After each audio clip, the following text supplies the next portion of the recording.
नगरच्या संगमनेर तालुक्यातून या क्षणाची एक महत्त्वाची बातमी आहे। उसाच्या ट्रकची मोटरसायकलला जोरदार धडक बसली आहे, ज्यामध्ये ट्रकने तरुणाला उडवल्याने हा तरुण जागीच ठार झालेला आहे।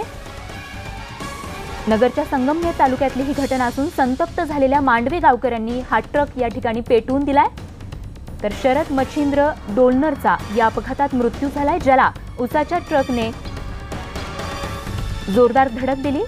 तर या तरुणाच्या मोटरसायकलला जोरदार धडक बसल्याने त्याचा जागीच मृत्यू झालेला आहे। तर नगरच्या संगमनेर तालुक्यातली ही घटना असून संतप्त झालेल्या मांडवे गावकऱ्यांनी हा ट्रक पेटवून दिलाय।